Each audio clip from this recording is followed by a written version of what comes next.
ងពីដំណាំល្ហុងដែលយើងដាំនៅរដូវប្រាំងបងប្អូនដែលយើងចាប់ផ្ដើមប្រមូលផលហើយបងប្អូនឃើញហើយល្អមែនតើតកតងនឹងទិន្នផលយើងប្រមូលដំបងបានច្រើនដែរចូល70ទៅ100គីឡូអញ្ចឹងណាបងប្អូនចឹងតកតងពីការដាំដុះយើងឃើញថាដំណាំល្ហុងយើងដាំដុះបានទាំងរដូវប្រាំងនិងរដូវវស្សាហើយសម្រាប់ការដាំដុះកត្តាសំខាន់គឺបងប្អូនអាចធ្វើការរៀបចំដីព្រោះជាទូទៅការរៀបចំដីនេះគឺល្អមែនទែនដែលជួយធ្វើឲ្យដំណាំចាក់ឬបានវែងឆ្ងាយដោយសារដីធូរហើយយើងអាចហាលថ្ងៃដីបានជាមួយនឹងពន្លឺថ្ងៃដើម្បីកម្ចាត់នៅវត្តមាននៃពពួកមេរោគក៏ដូចជាបាក់តេរីមួយចំនួនជាពិសេសគឺមើមស្មៅតែម្ដងអញ្ចឹងក្រោយពីយើងធ្វើការរៀបចំដីរួចយើងចាប់ផ្ដើមដាំកូនល្ហុងរបស់យើងទៅលើផ្ទៃដីអញ្ចឹងក្រោយពីយើងធ្វើការដាំដុះចាំពីមួយថ្ងៃទៅថ្ងៃគឺយើងឃើញថាដំណើរការនៃការលូតលាស់ផលល្ហុងយើងគឺវាចាប់ផ្ដើមធំម្ដងតិចដងទៅចឹងណាបងប្អូនហើយសម្រាប់រដូវប្រាំងគឺយើងដាំទាមទារធ្វើម៉េចឲ្យយើងមានប្រព័ន្ធទឹកនៅក្នុងដៃកាលណាដែលយើងមានប្រព័ន្ធទឹកក្នុងដៃគ្រប់គ្រាន់ធ្វើឲ្យការដាំដុះរបស់យើងហ្នឹងគឺវាអត់សូវជួបនឹងបញ្ហាទាក់ទងនឹងការចង់និយាយថាការលូតលាស់យឺតទេអញ្ចឹងណាបងប្អូនហើយអ្វីដែលពិសេសទៀតគឺយើងធ្វើការថែបងប្អូនដោយយើងមានការដាក់ជីនៅតាមចន្លោះគុម្ពឬក៏ការដែលយើងដាំដំបងយើងលាយជីដាក់ក្នុងបាតរណ្ដៅដើម្បីជាចំនួនមួយដែលធ្វើឲ្យកូនល្ហុងរបស់យើងហ្នឹងគឺកាន់តែមានការលូតលាស់ល្អ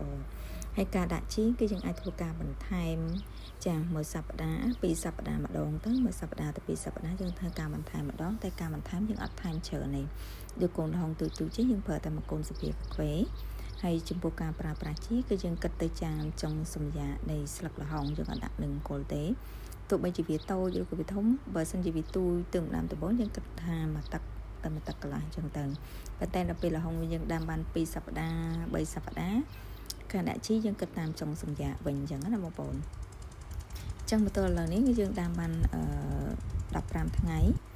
អញ្ចឹងយើងឃើញថាការលូតលាស់គឺកាន់តែល្អបងប្អូនហើយដូចជំរាបជូនអញ្ចឹងទឹកគឺសំខាន់បំផុតនៅរដូវប្រាំងនេះដើម្បីឲ្យការដាំដុះរបស់យើងហ្នឹងគឺទទួលបាននូវជោគជ័យព្រោះការស្រោចស្រពទឹកនេះបើសិនជាយើងក្តៅខ្លាំងយើងអាចចង់និយាយថានៅទូជិះយើងផឹកល្ងាចប៉ុន្តែដល់ពេលដែលវារៀងធំជាងនេះទៀតយើងអាចមួយសប្តាហ៍2ដងឬក៏3ដងអញ្ចឹងការស្រោចទឹកគឺយើងបងប្អូនអាចធ្វើការកាប់ជារណ្ដៅចង់និយាយថាជាកហុកជុំវិញគុម្ពល្ហុងយើងអាចធ្វើជាច្អូនៅតាមច្អូហ្នឹងគឺយើងដាក់ទឹកឲ្យជោគនៅក្នុងច្អូហ្នឹងទៅហើយយើងនៅតាមគល់យើងអាចក្រោកគ្របជាច្បើងឬក៏ស្លឹកដូងស្លឹកចេកតែជាស្លឹកឈើអញ្ចឹងទៅដើម្បីរក្សាសំណើមហើយនៅជុំវិញគល់ហ្នឹងគឺយើងធ្វើការស្រោចទឹកដូចគ្នានៅតាមច្អូគឺយើងដាក់ទឹកដូចគ្នាធ្វើម៉េចដើម្បីឲ្យដីរបស់យើងហ្នឹងគឺសើមទៅជួយឲ្យជំរុញឲ្យការលូតលាស់ហ្នឹងគឺកាន់តែល្អព្រោះថាល្ហុង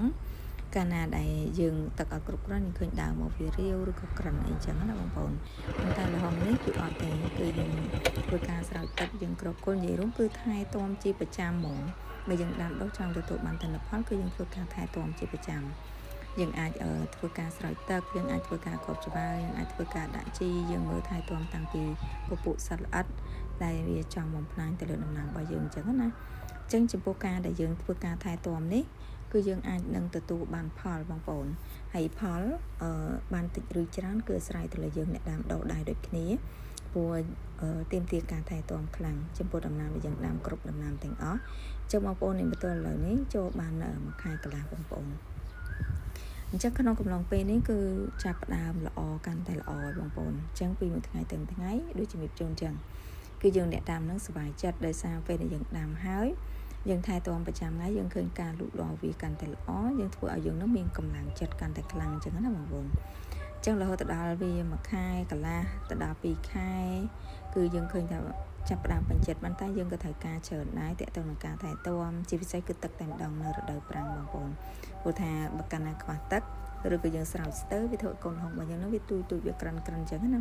តែបើសិនជាទឹកគ្រប់គ្រាន់យើងមើលដើមល្ហុងរបស់យើងវាទៅមានកម្លាំងថ្លោស្លឹកឡើងពណ៌បៃតងអញ្ចឹងទៅហើយមួយទៀតយើងអាចធ្វើការគ្របគល់ហ្នឹងគឺជួយរក្សាសំណើមហ្នឹងគឺបានច្រើនមែនទែនបងប្អូនអញ្ចឹងវាអាចធ្វើឲ្យដំណាំរបស់យើងហ្នឹងគឺកាន់តែមានការលូតលាស់ល្អពីមួយថ្ងៃទៅមួយថ្ងៃរហូតដល់វាអាយុបាន45ថ្ងៃទៅ50ថ្ងៃហ្នឹងគឺបងប្អូនអាចឃើញជាក់ស្ដែងហើយគឺកាន់តែល្អខ្លាំងជាងមុនហើយយើងរៀបចំប្រព័ន្ធទឹកនៅតាមចកាល្ហុងរបស់យើងតាមច្អូហ្នឹងហើយយើងអាចធ្វើការបញ្ចូលទឹកនៅតាមច្អូនៃ ដំណាំល្ហុងរបស់យើងអញ្ចឹងវាជួយធ្វើឲ្យដំណាំរបស់យើងហ្នឹងវាកាន់តែមានការលូតលាស់ល្អជំរុញឲ្យវានឹងឆាប់ចេញផ្កាហើយចាប់ផ្ដើមការបដាបងប្អូនផ្កាវាថាផ្កាដំបូងទេណាអញ្ចឹងយើងអាចបាញ់បំពន់បន្ថែមជាមួយនឹងប្រភេទជីទឹកបងប្អូនយើងអាចចឹងថាជួយជំរុញឲ្យការលូតលាស់វានឹងគឺកាន់តែល្អហើយមើលទៅដើមមិនសូវខ្ពស់បងប្អូនរៀងដើមក្អាញហើយមានកម្លាំងហើយនៅតាមច្អូរឬក៏តាមចលគុំវានៅទៅយើងអាចដាក់ជាប្រភេទដំណាំគម្របដីចលនឹងបានណាបងប្អូនចឹងចំពោះការដាំយើងថាដំណាំឡងយើងដាំនៅកន្លែងណាក៏បានដែរមានថាគេផ្ទះឬក៏យើងដាំជាលក្ខណៈចកាត្រង់ទ្រាយរៀងធំដែរយើងមានចកាមានអីគឺយើងចាប់ផ្ដើមធ្វើការដាំដុះហើយដើមខ្លះក៏ចេញផ្កាដើមខ្លះក៏អត់តន់ចេញដែរវាតូចធំអញ្ចឹងវាអត់តន់ចង់និយាយថាទោះបីយើងថែទាំក៏មានកូនខ្លះវាស្ទើរវាអត់ស្វន់ធំស្មើគេក៏វាអត់តន់ចេញផ្កាដែរតែដើមដែលគេធំរៀងមានកម្លាំងទៅគេចាប់ផ្ដើមផ្កាចាប់ផ្ដើមក្តឹបអញ្ចឹងណាបងប្អូនជាទូទៅការដាំដុះក្នុងមួយចកាយើងអត់អាចចង់និយាយថាដើមវាធំស្មើគ្នាវាមានតូចមានធំឬក៏ដើមខ្លះទូចជាងគេដោយសារពេលយើងដាំទៅយើងជួបបញ្ហាយើងដកចេញយើងដាំជួបកូនថ្មីទៅជាងយើងឃើញដើមទូចតែដើមដែលធំពេញកម្លាំងដែលពីដើមមកហ្នឹងគឺចាប់ផ្ដើមកាន់ផ្លែចាប់ផ្ដើមក្តឹបអីចឹងទៅអញ្ចឹងរហូតទៅដល់វាអាយុបាន3ទៅ4ខែគឺវាចាប់ផ្ដើមចេញផ្កាកាប់ផ្ដើមកាន់ផ្លែហើយដើមមកវាគឺខ្ពស់ជាងមុនដែរដោយសារដើមរៀងនេះបន្តិចរៀងគៀកគ្នាបន្តិចអញ្ចឹងវាធ្វើឲ្យការលូតកម្ពស់ដើមហ្នឹងគឺប៉ុណ្ណឹងគ្នាលូតកម្ពស់ឡើងលើអញ្ចឹងណាបងប្អូនអញ្ចឹងការដាំដុះគឺអាស្រ័យផ្ទាល់ទៅលើយើងអ្នកដាំដុះយើងចង់បានទិន្នផលប៉ុណ្ណាគឺយើងធ្វើការថែទាំប៉ុណ្ណឹងហើយមួយទៀត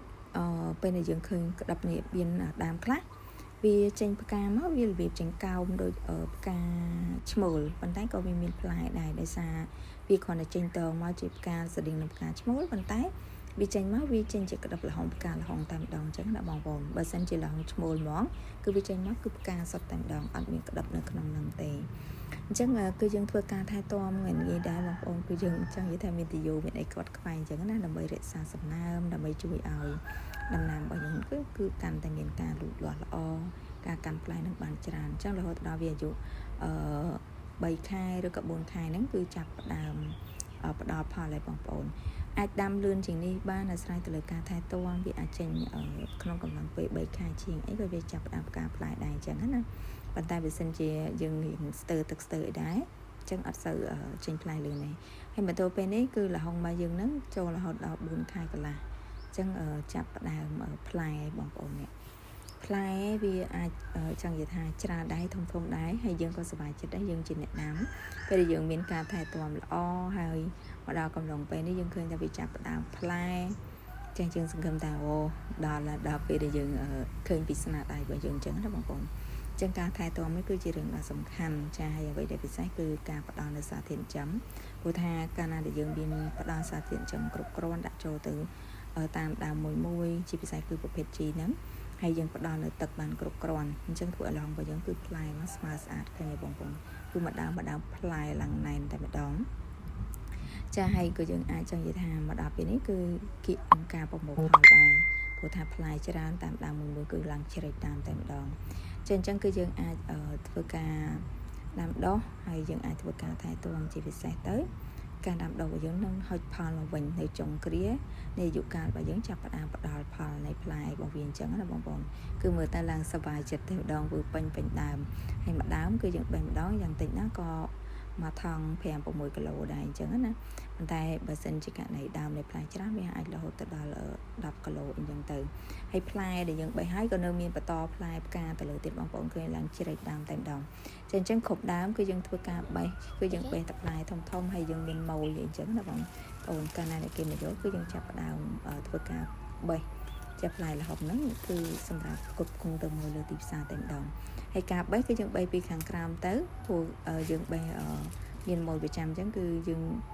បេះទៅពីក្រោមឡើងលើទៅហើយអាលើជាតែផ្លែផ្កាធំបន្តទៀតទៅអញ្ចឹងគ្រប់ដើមទាំងអស់យើងចាប់ផ្ដើមបេះពីខាងក្រោមអញ្ចឹងទៅពី3ថ្ងៃក្រោយយើងធ្វើការបេះទៀតមួយទឹកក្រោយយើងធ្វើការបេះទៀតតែបើសិនជារបស់យើងផ្លែច្រើនពេលយើងអាចបេះប្រចាំថ្ងៃតែម្ដងអញ្ចឹងណាបងប្អូនអញ្ចឹងគឺទិន្នផលនៃបងប្អូនឃើញទេគឺផ្លែដែលយើងប្រមូលផលបានគឺពេញថងតែម្ដងសម្រាប់គ្រប់គ្រងទៅឲ្យ ទីផ្សារដែលគេមកយកទៅដល់ផ្ទះជាងតែម្ដងអរគុណច្រើនបងប្អូនជំរាបលា